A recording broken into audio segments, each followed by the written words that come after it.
Sharon. You are always in my Facebook feed, just so you know. Hey, how you doing?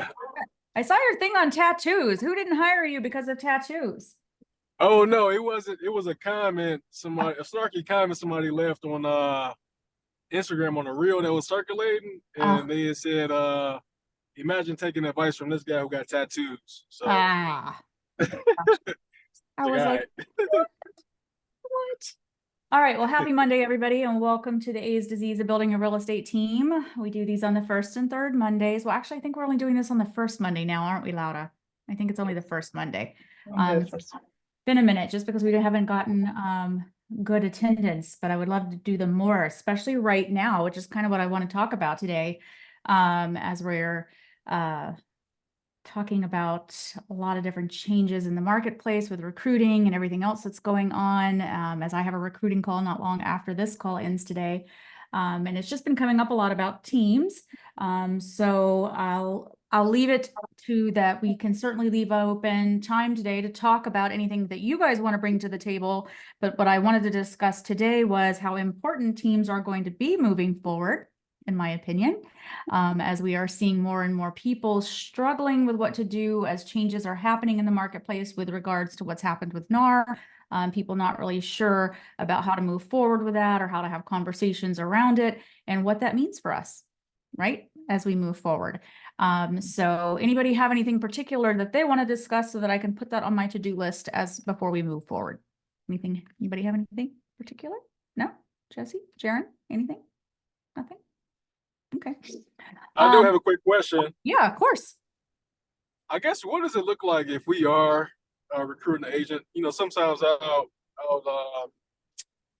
bring in Will Higgins or like Joe or somebody. My question to you is that door open to reach out to you as well? Let's say if I can't, if they're super busy or something like that. Of course. Is that something like? Are you saying if as an additional interviewer? Yes, just more like just a what we call a third party validation call or something, however we word it. Yes, I am on the third party validation list on our website as well. Is And that door open? yes, it is. Okay, It's always open. perfect. I do Okay, them as well. I'm on the website as well if you ever need to book directly. And if you have an email from me ever, on the bottom of my signature, it says book a meeting, which opens okay, up all kinds of options, anything from a 15-minute call, if you just need me for coaching, or if you need me for third-party validation, if you need me to do anything, there's all kinds of options under there, for anything that you need from me. I do them quite often. okay. If we book it, is it more so like are you just more hopping on, just talking more about the company, or like is there certain things we should, I don't know, send you to help the call? How would that look? I do like you to tell me what it is that you would like support in if you're doing a third-party Okay, validation. Will book me because I'm very much a systems and processes person. So that's my jam. So okay, a lot of folks, if they're talking to a recruit that's something that they are very focused on, they will book me for okay, that because I'm very into KV Core. I'm very much into all of the systems and processes that EXP has to offer. I'm also a master coach with Workman Success. So sometimes if it's about getting them focused or on a path or on a plan, okay, sometimes it's about that as well. Just kind of depends on the person. So I do like to have a little bit of information about that in the front end of that call. Like if you got need you, me to be focused on giving them that background and being like, it's easy for me to lead them if that's the way, and I get a little nerdy got you. on the call. If I Okay, know that they're nerdy, I'll go nerdy too. okay, That way we're speaking the same language. got you. Okay, thank you. Yep, you bet. Absolutely. And the same thing if it's a team, right? So I have coached teams. I do coach teams and large brokerages all across the country. And I ran a very large team in New York for about 8 years, the #1 producing team in Westchester County. And then obviously I'm running the Rick Chiha team now. So sometimes I will do third-party validation calls that are teams that are coming across as well. So sometimes that's a good one as well. if it's somebody that's looking to kind of make that decision and it's a team-based situation, that's also a good one. So good questions. Good questions. Good morning, Christina. We've got more folks coming in now, so hang tight. Jesse, are these your folks? You kind of nodded your head. Yep, just nod along, smiling, welcoming people. Yeah. Like, good morning for the, okay, let's see. Oh, I love it whenever I don't recognize people. I'm like, excellent. I love it whenever new people come to the table. If you can come on camera, I love to see smiling faces. So I would love to see you if you can come on camera. That way I can connect a little bit more. Good morning, everybody. Got a lot of off cameras. I don't recognize any of these names, and I love that. New folks that I don't know. Welcome, everybody. Christina, I feel like I've seen you somewhere before, just based on your picture. I don't know why. Jesse, are these folks from your group? No? Nope, I don't recognize them either. I did remind a few folks to get on though. So who knows? Maybe they told Excellent. friends of friends, but glad they're all here. Me too. Welcome, everybody. If anybody would love to just come off of mute and come on camera and introduce themselves. Oh, there's Will Higgins. I know that guy. He always comes, which is always a welcome surprise. Let's see. Hang on one second. I'm going to open up the chat here to the training recordings. Absolutely. Good question, PJ. And I'll share that with the whole group as well. So welcome. Since we had a bunch of people join just a little bit late, I'll kind of reestablish the purpose of this call. So this is the A's to Z's of building a real estate team. And just to kind of reestablish what that means, this call is for anyone who has a team, wants to start a team, is a member of a team, has ever thought about joining a team or creating a team. It's an open conversation for all of those things. And we talk about all things team related, and that can be even just starting with an assistant or a virtual assistant. Okay. So it's a completely open conversation for all of those things. And then PJ, in answer to your question, and this was a direct message, the link to all of our training recordings is at empirebuilders.pro. Laura, can you put that in the chat for me, please? For those of you who don't know, Laura is my virtual assistant, and she's amazing, and she's like the second brain that I have. So she's pretty incredible. We do link all of our recordings there at the resources tab that we have on that website. You can always go back and watch old ones. And we love to keep them there so that you can see anything that you want to see. So for those of you that I don't know, because I don't recognize a lot of names and faces here, we utilize this opportunity to talk about anything team related. So if anybody has anything specific, please throw it in the chat that we can talk about. I had come to the table today to talk about what this can look like with what's happening in the market right now, with the options and the opportunities that are available for teams, given that there are so many people nervous about what's happening with NAR, right? I have a recruiting appointment just after this call, and it was about someone who was like, hey, I'm not getting a lot of support at the brokerage that I'm at right now, feeling a little bit confused about what's happening. And I'm thinking a team might be a good option for me. I'm just feeling a little lost, and I would like to be somewhere where I might get some help or some answers about what that might look like, especially because he handles more buyers than sellers. And he's just really not sure how to move forward. And I was like, great, we're going to talk later today.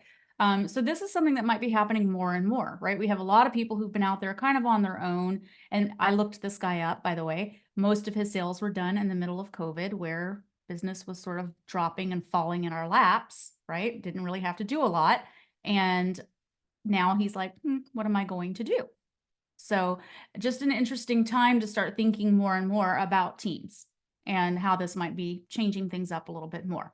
Anybody else have anything else? Will, I'm looking, let's see, I want to do something different. Oh, an apprenticeship. I like this. And yes, we can definitely talk about that. Anybody else that's currently on mute or off camera have something that they want to discuss today? Feel free, guys. This is I don't like talking at people. I like talking with people. So feel free to come off of mute and on camera today so that we can talk openly. Very quiet little group today. Anybody? If nobody else, I always talk. I know, Will. Come on, bring it in. Okay, perfect. So All right, guys, this is going to be good. So I went down the path, give you a little backstory. I went down the path maybe a year and a half ago of starting a team, coach with Selena, got all my systems, processes, names, all that other stuff dialed in. But from a person that's been on a team, I started on a team. The truth of the matter is, and the ego won't let you believe this, but nobody wants to be on your team. Nobody really wants to be on your team. And once you can digest that, right, and get yourself out the way, I think then you can really build something great, right? So nobody really wants to be on your team. All they want is what you have. You know, they want the value. And then guess what? They leave.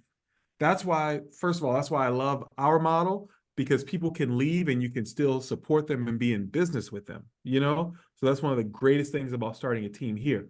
But with that being said, I started a team. It takes a little while. It took us about 3-4 months to kind of get going, right? But then once you get going, I knew about all the pitfalls in business and ramp up and leads and all that other stuff, right? But what you don't really think about is the people aspect, right? So we were just starting to take off. And then I had one person dealing with depression, one person getting a divorce, one person with something with their kids, one person, and you just never think about those things, right? And then culture is probably the most important thing. So, you know, we get into a space where we go and develop these. I have coined the term ego team, where you're doing well and you just feel like, you know, since I'm doing well, all these people are asking to be on my team. Come on, be on my team. But then you're the only one doing anything. That serves no one. That's what I have dubbed the ego team, right? So I don't want any of that. I've had the most success with a gentleman that was on my team. He came in in a time of need for me. So I had to create a team because I personally was dealing with burnout, depression, and all this other stuff. And I just could not operate. I wanted to step away from the business. So I needed to have somebody come in that was, you know, hungry, humble, smart, and coachable, that would come in and act and essentially act as me and close deals. And that was great. This is a guy that was, you know, on his last, right? And now this guy is thriving, right? Going to be an icon. And he was with me for about a year, and I taught him everything I did, everything I knew. I gave him deals, right? And then at that year, I said, you know, awesome, great. I can still support you, but now it's time for you to go walkabout. And that's what I want to do. I want to create something where I bring in a couple of agents and maybe they only stay with me for a year. There's parameters in place, right? I really don't, it's not about the money, right? But anything I give you, I'm going to have to take something off of it. But I want to create something where these are people that really want to work, you know, and these are people that don't really, you know, they're leaders, but they just need a pick-me-up. And they spend a year with me, and then, you know, they go off and do some great stuff. You know what I mean? So Well, I that's the think, direction I want to go. Will, in listening to what, and we've talked about this before, right? And it's really difficult because I don't believe that no one wants to work, right? I don't believe that every agent is that way. I do believe that we want more for others than some people want for themselves, right? And when we get into recruiting and we get into talking to agents, and there are plenty of people out there that come to us, we interview them, and they tell us everything that we want to hear. And it's very, very difficult because we want to believe that they want those things. And we've both been down that road, right? You hire people onto the 3 team. times she has sent me the same thing. Hang on, let me mute. might. And you want to believe it for them. And they tell you, and for a moment, they believe it for themselves as well. And we make those mistakes and we spend time and energy believing those things as well, right? But I do believe that with the right hiring, and I do believe that there are teams that run well, like our team right now, it's the best team I think I've ever run, right? Ours is like a family right now, and we are super protective of it, like Laura knows it. We're on our huddles, and like I will talk to our current team right now, and I'll say that I'm interviewing somebody, and they're like, whoa, whoa, whoa, whoa, whoa, wait a minute. Like, who are they? Tell us more about them. Not just anybody gets in. Like, like they're very particular, because now we have this culture. Burl Workman, who I work with as, you know, as a coach, he asked me the other day, he's like, how would you describe the culture that the team has right now? And I said, oh, we're a family. Like, it's different, right? We're a family. Like, not everybody gets in. Like, they're super protective of each other. And I think that, but there's also a culture of productivity. It's a difference now. It's like, not everybody gets in because they know that they're protecting that productivity. Like, they don't want people who don't want to work, Mhm. right? They don't want people who don't want to work. The people who are here are people who this is their bread and butter. We don't take part-timers. We don't take people who this is their hobby. Like, everyone who's doing this is putting food on the table, right? And when you start surrounding yourself with people who are like that, everybody feels the same way.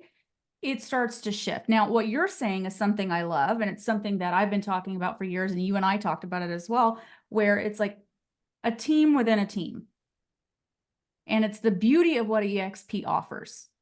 You can train someone, create something with someone, and when they leave your team, their team still exists under you and can be productive. You can support them and create amazing things with them, because it's still growing and you're still creating something with them, and they don't have to still be with you under your Mhm. team, right?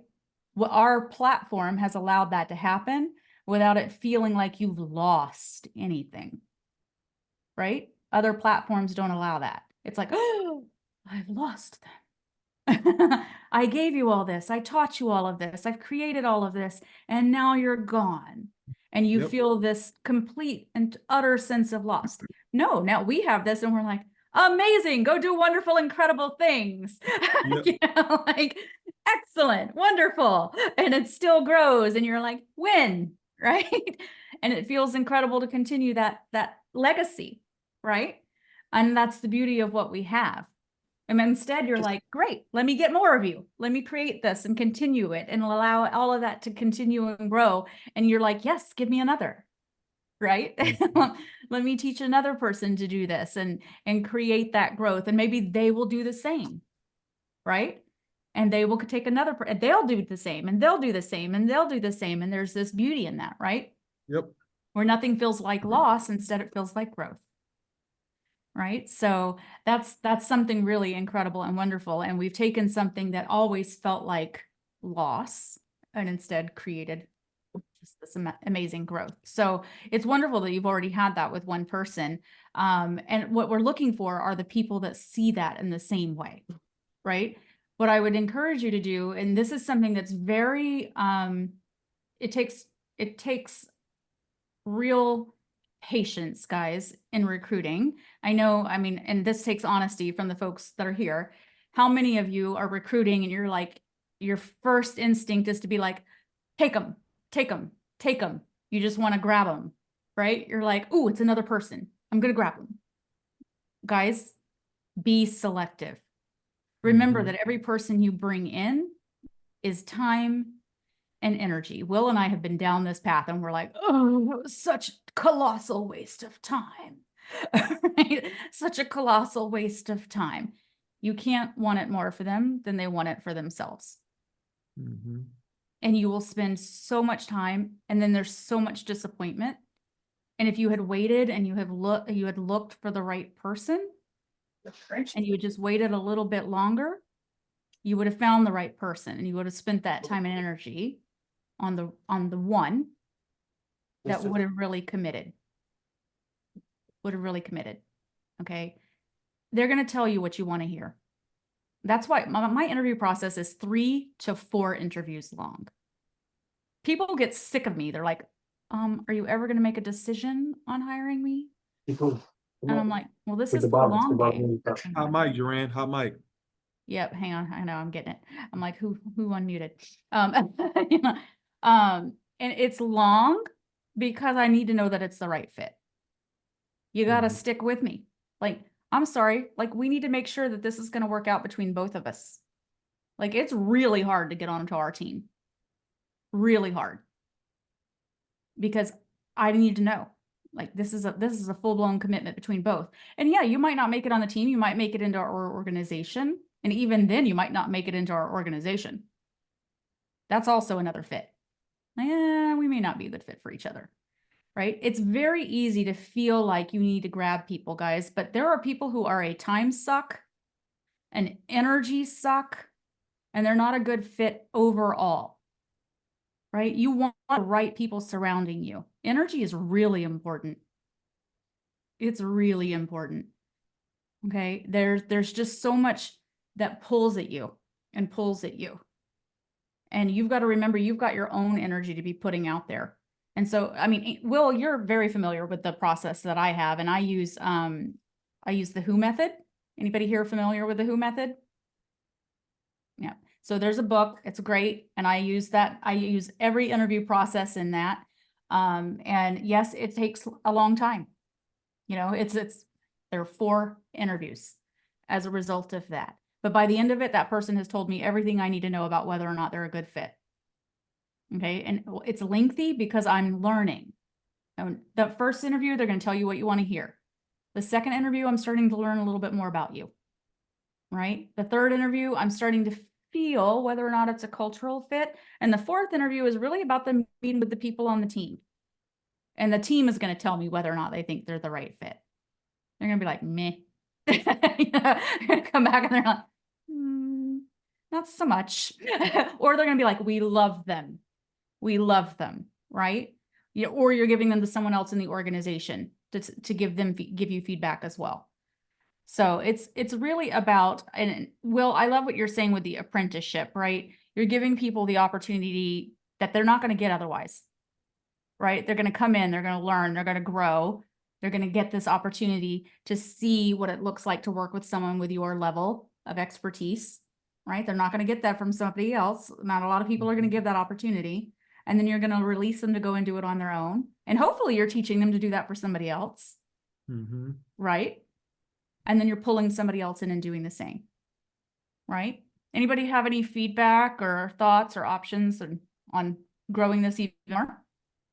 This is an open conversation. So I've got a lot of people off video and on mute, but I love this to be an open conversation.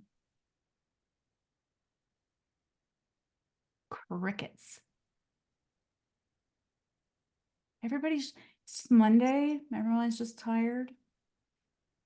Well, I have a quick question. Where Yeah. else do you post the job things for? You use WiseHire? Do you use anything else, or do you just strictly use WiseHire and look at the disc? I have been using WiseHire a lot. I just actually paused mine. So there's Mine a couple of, well, yeah, we paused Will's too. So you can use Indeed, you can use things like that. I've just switched, guys. We turned it off for a long time after we lost Rick, but I'm back to using SmartSetter. Now it's expensive. That's $1,000 a month. And they are making calls for me. So that's who I have today. Literally, I started them on Friday. By Friday afternoon, I already had an appointment set. So it's $1,000. They're doing appointment setting on my behalf. We were very, very effective with using them previously. And I give them parameters around who I want them to call. And right now I'm running 2 sets, right? Because I'm hiring for Zillow Flex because we have a Zillow Flex team. And then I'm also trying to get more experienced agents as well. So I have 2 sets of parameters running. One parameter is people doing over 5 transactions in the last year because I'm trying to get a more experienced agent. And one is newer agents that have done at least 2 transactions in the last 6 months. So it's just kind of that are newer, right? Just newbie agents. And then they are calling and they set appointments for me, which is great. And it's an initial 10-minute conversation is kind of how that works. So it's a little bit more expensive, but at the same time, they're just saying, hey, there's somebody here who's looking to hire and they'd love to take 10 minutes just to introduce EXP to you and or a Zillow Flex team in the Bay Area, that sort of thing. There's one of the better ways that you can also do this, guys, is just reaching out to everybody you've ever done a transaction with. Like for those of you that do business at a fairly high level, that's a good place to start. A really good place to start. There's different recruiting models that I used to do at a high level. So when I was doing this in New York, guys, this is the way I would do it. Everybody we'd ever done a transaction with, every vendor, every single month, like the ones that we worked with like a lot, like I'm talking like painters, attorneys, accountants, everything. We would just send them a reminder that we were hiring. They were one of our best people to send us recruits because people talk, agents talk. They are like, Mm. oh, I'm not so happy with my brokerage and this stuff isn't going so well, whatever it was. So we would just send a little email to all of them and be like, hey, who do you know? Right? Who do you know? And they would say, hey, I just happened to hear that my friend just happened to be mentioning that they weren't super happy where they were. Maybe you should give them a call. So we would ask them. We were members with BNI, so we would ask them as well, right? We were always asking the transaction coordinator because we were doing a lot of business, and she would hear it as well from the agents on the other side of our transactions because they were always talking. So if you use a transaction coordinator that works for other agents as well, those agents talk. Mhm. They talk about not being happy wherever they are. So like RTC works for 5 other agents. I'm like, what are they saying? Are they saying anything? Have they mentioned like that they're not happy where they are? Like, remember to just keep talking to people because there are plenty of agents out there who are not happy. So you've got to like think about this everywhere you go. Every person that you talk to is talking to somebody who's talking to somebody. Post it on your social media. Be like, and offer something. That was something that we did that was actually pretty effective. We offered a Amazon gift card to anyone who referred us somebody that we hired. So if they gave us somebody's name and said, hey, I happen to know somebody that might be a good fit for your team, and we hired them and they stayed with us for at least 60 days, we gave them an Amazon gift card of $500. You know, people think about something whenever you actually offer them something in return. You just got to keep thinking about how do you get your information out there more and more. People will refer you people if they think that there's something in it for them. So keep thinking about things like that. Right now, more and more people are considering a change, guys. There's a lot of confusion around what's happening, and a lot of people are not getting support where they are. It's an excellent opportunity for you to be considering recruiting and looking for people. The guy that I have today, that's exactly why that came up. He's not getting support where he currently is. It's a tiny little brokerage. I looked it up, and he's like, I'm just not getting a lot of information. Right? He's not getting a lot of help. And I looked it up. It's a brokerage that's primarily in LA. It's like LA, New York, and Miami. I saw there were 2 agents in the East Bay area at this brokerage. So he's probably not getting anything here. Right? Excellent opportunity. These are the times that you need to be reaching out to people and seeing if maybe they're looking to make a change and you have the information that they might be looking for. Okay. Open up conversations, get involved with your local MLS events, go to those, talk to people, get out there a little bit more. There's a lot happening where people are feeling unsupported. Just depends on how involved they are where they are, right? We're very lucky. We're a part of something where we're constantly being given information. Not everybody's getting that where they are, right? We're very supported. Anybody else? Wakey, wakey, it's Monday. Yeah, hi, it's Christina. Hi. My question is here, let me turn my camera on. Thank you. Good Okay, there we go. morning. So I struggle between recruiting for my own personal team and to my downline and separating the two, and how much support do I offer like having different structures for the two, because they're sucking up my time and I feel so drained. But at the same time, I keep telling myself, oh, at least I'm getting something. They're in my downline, but we're talking, 30-minute conversations. Some of these agents require every other day. So Amen. I'm thinking maybe we should do like one-on-one. I would, just so I could have a clear vision of what I need to do. Go ahead, Will. You jump in first. I'll jump in after. Mhm. So a couple of things. We've all been there. Literally, we've all been there. And what you have to get better at doing is see all these calls that we have. There's a whole bunch of calls. And what I had to do was, you know what? That's a great question. We're actually going to be talking about that on this call. I'd love for you to join this call. And then if you have questions, then reach back out to me.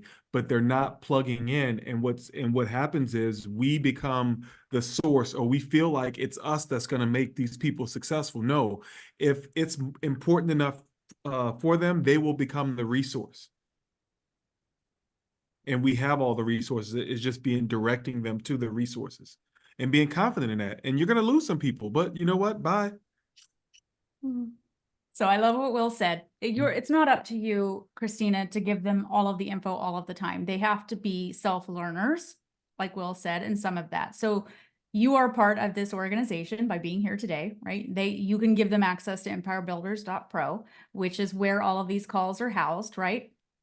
So all of this is available to them, and exactly what Will said. We have this call. We have the builders best practices, which is tomorrow, right? So if they want to build and they want to recruit on their own, that's available to them twice a month, right? Goodness, we do systems with Selena. I teach all about systems and processes. We do that once a month. We have all of these options that people can plug into. Most of them don't. Ask me that. Normally this call is very empty. So thank you to whomever like sent this out to everybody today. There are all of these opportunities for people to plug into, but they think only access is to call Christina, call Christina, call Christina, right? And drive you bonkers. I know. The key is to get them and plugging in more, right? So that they are self-learning as much as possible and not utilizing you as their only resource. And I am the world's worst at remembering to do this myself and being like, hey, go do this and go do this, and don't just book on Selena's calendar because there's only 24 hours in every day. But keep guiding them that way, just like Will said. Keep guiding them. Keep saying, hey, go check this out. Go check that out. If you didn't get what you needed from that, right, then reach back out to me, because there's only so much of you, and I'm assuming that you're still in production. Yeah, Yes. very much so, yeah. Right? So you have to keep pushing them into whichever direction, and then say, if you didn't get what you needed, let me know, right? Because I can almost guarantee you the answer they're looking for is out there, right? The answer that they're looking for is out there, but don't keep putting it on you. There's plenty of places to go to find all of that info. There's a lot. Will, you had your hand back up. Yeah, another hack that I've given them is I'll tell them to go, before they call me, go log into Workplace and go into the California group, hit search and type the question. Someone has asked the question. Mm. Someone has asked the question and the answer is out there. Yeah, there's a lot out there, and it's very easy for them to come to us first, right? That seems like the easy answer, and it is the easy answer. It's also easy for us to just give it to them, but they're not learning anything.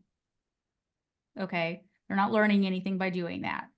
The best thing you can do is point them in the direction to go search for that stuff, right? We do it all the time. Someone will say, just, what's this, what's that? And we'll say, go to empirebuilders.pro/resources, right? We're always trying to push people back to the site because there's almost nothing you can't find on our site. We're constantly updating it to make sure that we're pushing people there to go find what they need, because you can find almost everything that you need there, right? And we do that on purpose so that someone's not constantly emailing me and asking me for things, because I have the same problem, Christine. And I'm like, there is only so much time in the day and there's only so much stuff that can be housed inside of this brain.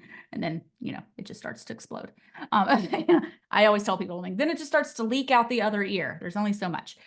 So you have to keep pushing them back, because you want them to self-learn as well, right? You do, and Christine, I do want to speak to what you said as far as the recruiting to the team and to the organization. So I'm always recruiting to both, right? Again, not everybody makes it to the team.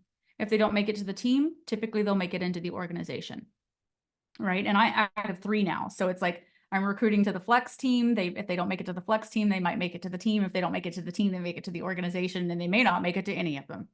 they may not be a good fit for any, so you're looking at the situation and you're saying, are they a good fit? And sometimes they may not like the team structure, and that's okay. Welcome to the organization. We'd love to have you and support you in your growth. right?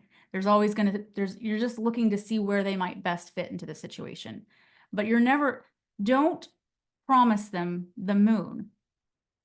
Okay, they're still here to be their own business. You're not here to run their business for them. That's not what you're here to do. Even if they're on your team, you are not here to run their business for them. You are here to teach them, guide them, and hopefully support them in learning how to do things better, but you're not here to run it for them. You have your own business. Okay, we want them to be great at what they're doing, but we don't want you doing it for them. Right? You got your own stuff. Right, right. So can we schedule a call on so you can help me structure it? And Yes. that way I have an outline of how much support I offer Yes, and how do I determine who goes where? I am putting. I want to be on that call, Christina. Hilda on Christina your- and I are from the same office, so Okay. I'm just letting her know I want to be there. Got it. It's my call, Hilda. No. I'll just You listen quietly in the background. All right. I put my email there, guys. Okay. So just email me directly. That way we can get something scheduled. Okay. And guys, just reiterating on teams here, a lot of times, well, how many of you have teams? I know a lot of you have your cameras off. I know Natalie, Christina, who here's running a real estate team. A lot of you folks have your cameras off. Is it Tui? Tui? Is that how you say it? I thought so. Okay. Yeah, very good. Thank you. Okay. And there's a lot of different ways to run teams, right? And a lot of people run them, whatever works best for you. We have listing partners, we have buyer specialists. Laura's my wonderful virtual assistant. She's up in my upper left-hand corner. That's why I'm pointing that way. She's pointing to the right. So, it's like whatever works best for you, but there are certainly different ways to run them. I run ours the Workman way because I am a master coach for the Workman Success Systems out of Salt Lake City. And there are many, many different ways, way or wrong way. It's whatever is working best for you, ideally. And I would just encourage you to, if you don't have an assistant, get one. Okay. Step number 1. If you don't have an assistant, you are the assistant. Okay. We're starting right there. If you don't have one, you are one. That means you are doing all of those activities currently. So that would be your first step.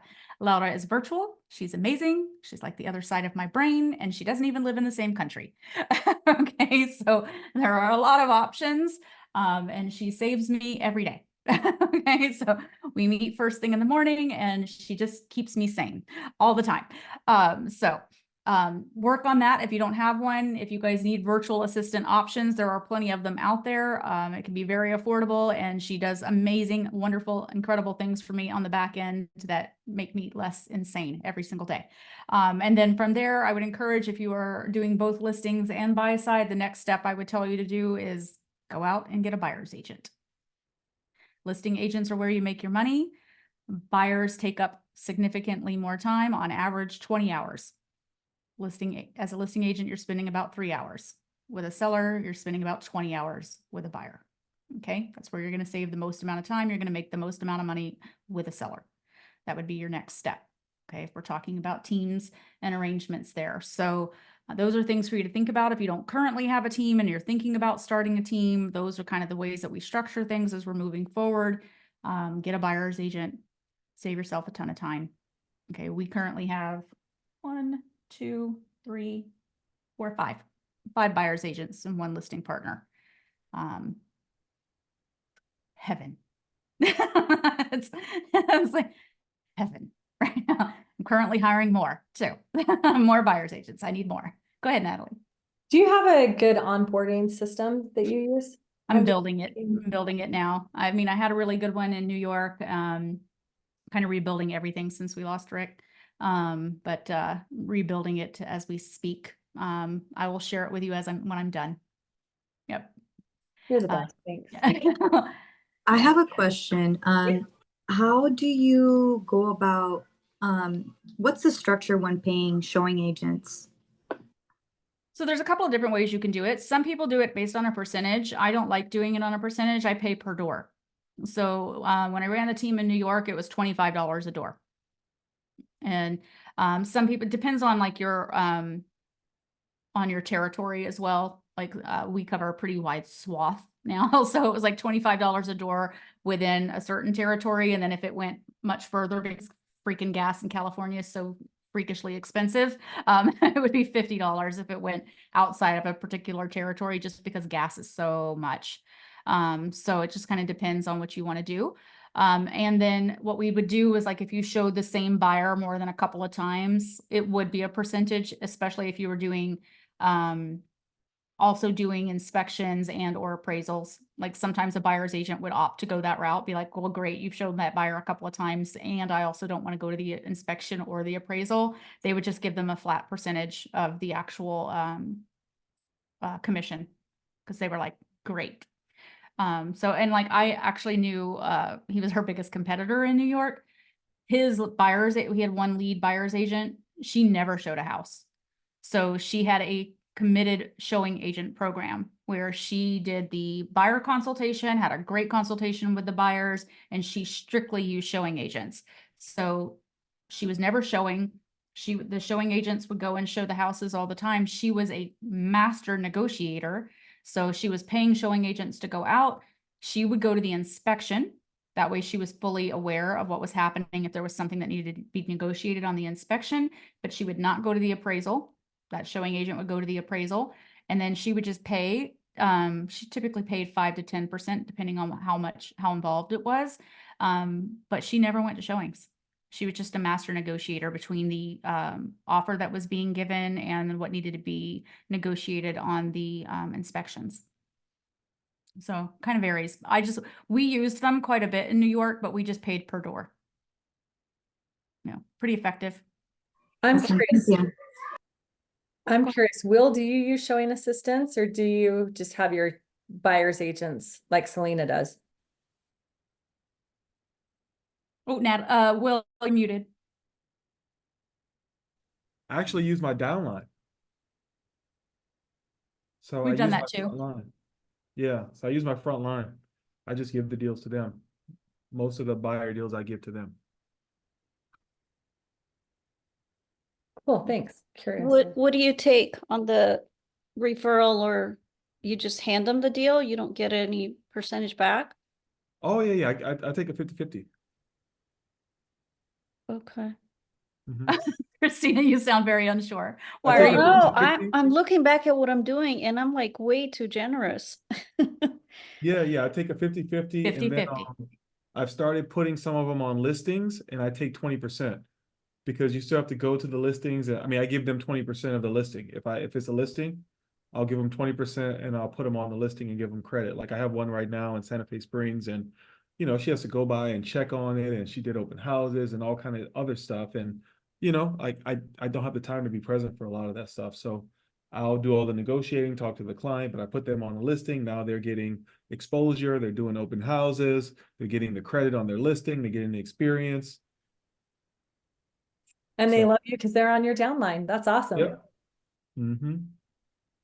Yeah, so guys, just to give you some feedback, and again, so I coach teams and brokerages and everything, and Workman coaches a lot of teams across the country. And this has come up a lot as I have taken on some recruiting appointments lately, and people being like, the splits are crazy. Industry average across the country for a buyer's agent split is 50-50. A 50-50 split.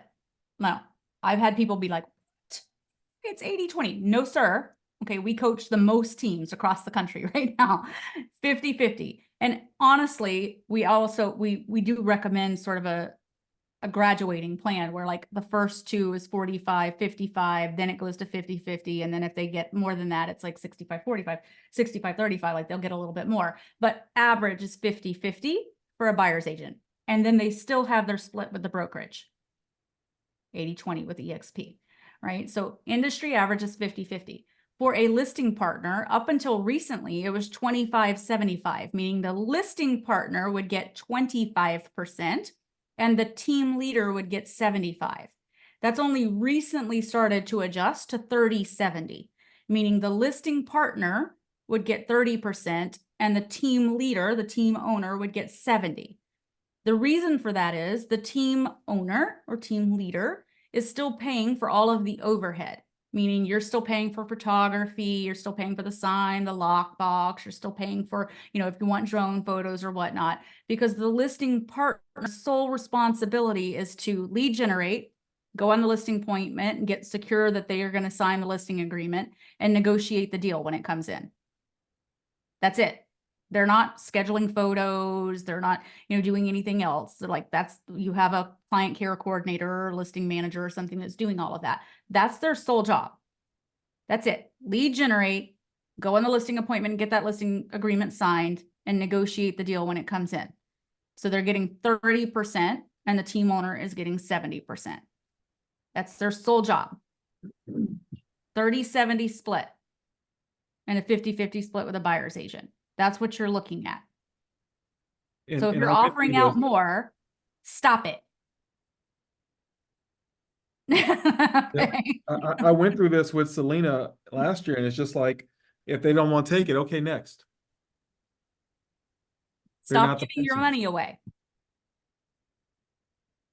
Stop giving your money away. I talk to so many people and they're like, oh, I'm giving them all this. I'm like, stop it.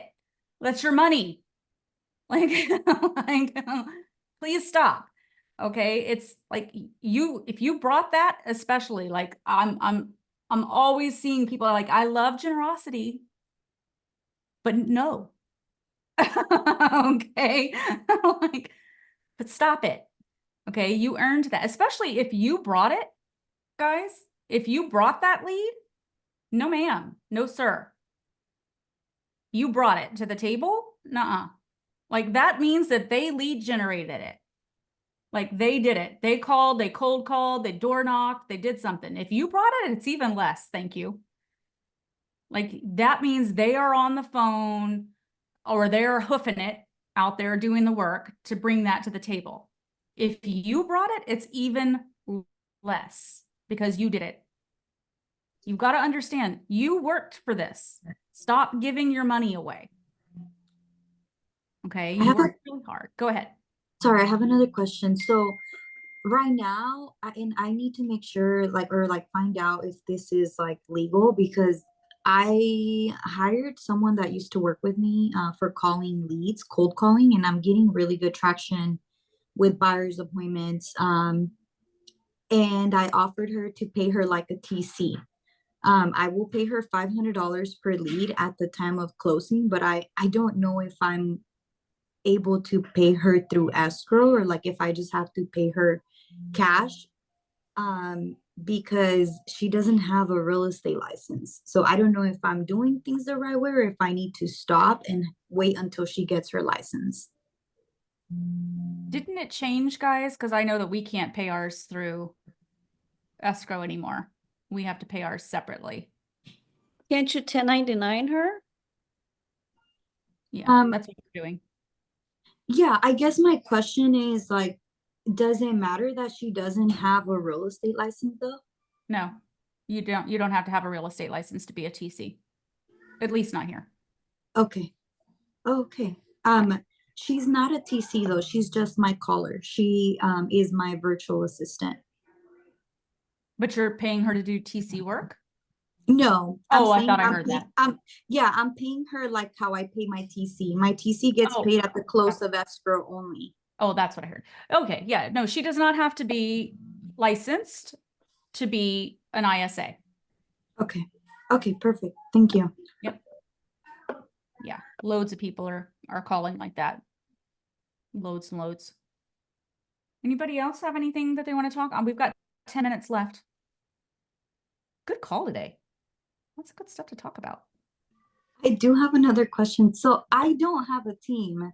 I just sponsored my first person under me, but I don't have a team. Congratulations. Thank you. How do I recruit more people? Oh, well, you need to show up on tomorrow's call at 9.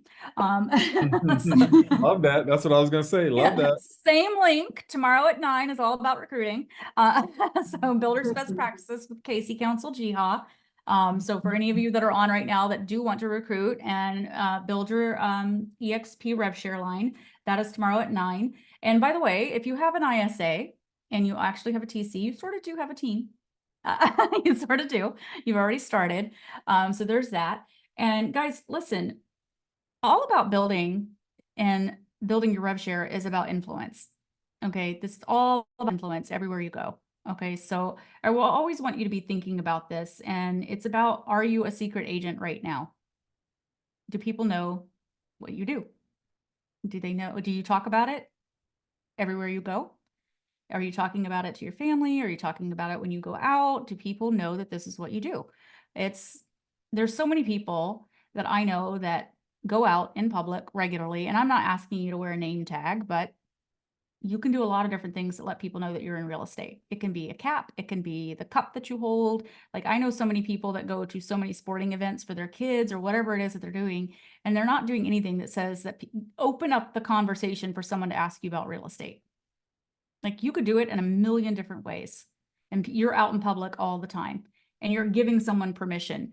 How many of you are constantly holding one of these?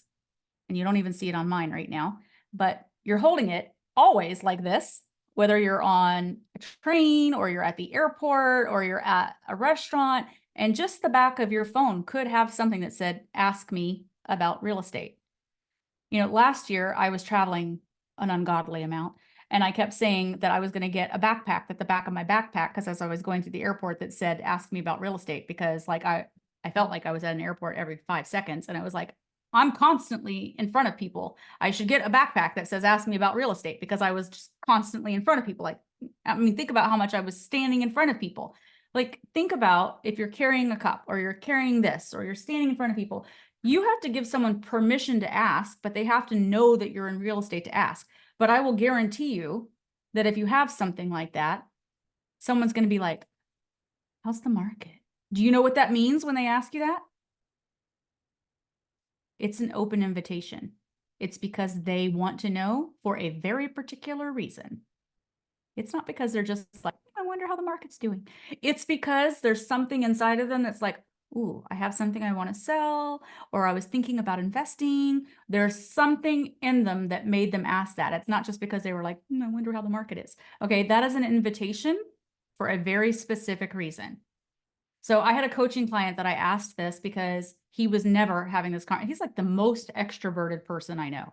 And he kept telling me that he was never out and seeing new people. And when I gave him the assignment to see how many people he spoke to in 2 weeks, he came back with over 300 people. I made him actually open a note on his phone. And in 2 weeks, he was speaking to over 300 people just out in a social setting. So I said, you need to wear something that gives people the invitation. He came back to me. He worked for Remax. He came back to me, guys, and he looked like a billboard. He was wearing a Remax hoodie, Remax pants. I did not know that Remax makes sneakers. They do. And a Remax hat. And when he did it, he couldn't stop people from asking him about real estate. He was wearing it all through town, and people were stopping him constantly. His business blew up. Because as he was going through town on the weekend, people were like, oh my gosh, how's real estate? And he was like, oh my God, it's incredible, right? And it was just nonstop conversation after conversation as a result of being a walking billboard for Remax, you know, just because that's what he had on. He opened up the ability to have a conversation about it just by wearing it, right? So think about all of the opportunities that you have available to you by carrying something or wearing something. Like, you have to give yourself, and this involves agents as well, not just business, right? So if you've got something on that says, ask me about being an agent at EXP, or ask me about how I love being an agent, you're now opening it up to other agents to ask you about. They might be a newbie. They might be really nervous about the fact that they're new in real estate, and now you've given them the opportunity to ask you. Say, hey, I've been in real estate for this is my 28th year. Still here. But like, now you're giving someone the opportunity to ask you about, wow, you've been doing it for 28 years. Tell me what it is about that's kept you here, right? You've got to give someone permission to ask you, but if you don't have anything on you that says you're in real estate, why would they ever know? How would they know? Why would they ever ask you? Right? You got to think about the opportunities that you have available to you and make them. Make the opportunity. Like we go places a million times, grocery stores, kids' activities, school stuff, like all the different things that we go that we do not open up any opportunity. We're like, wall. Okay. Make the opportunity. Agents, buyers, sellers, investors. Like, I'm not just talking about wrapping your car. All of that is an incredibly good idea. I have a friend who has like 20 of them wrapped in Houston. It's her face everywhere. It's very effective for her. I'm not willing to do it myself, but it's very effective for her. Natalie, it's Christy Buck. Yeah, you know who it is. She's incredible. But open up the opportunity everywhere you go. You've just got to find a way to do it. And it's a good way to recruit. If you are loving what you do and you want to open up the opportunity, do that. Go to open houses. Talk to agents there. Introduce yourself. Bring them something to eat. They almost always forget to eat before they go. Bring them a little something and be like, just stopping by to see how the open house is going. Thought maybe you forgot to eat. It's a great way to meet agents. It's a great way to recruit.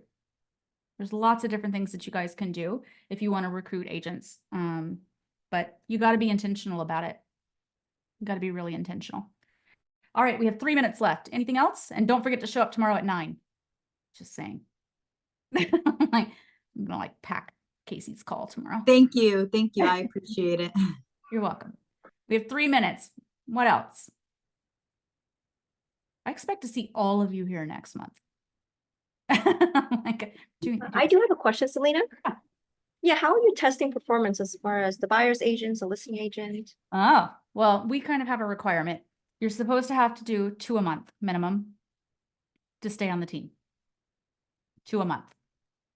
But they get 3 months to ramp up to that, right? They get 3 months to ramp up.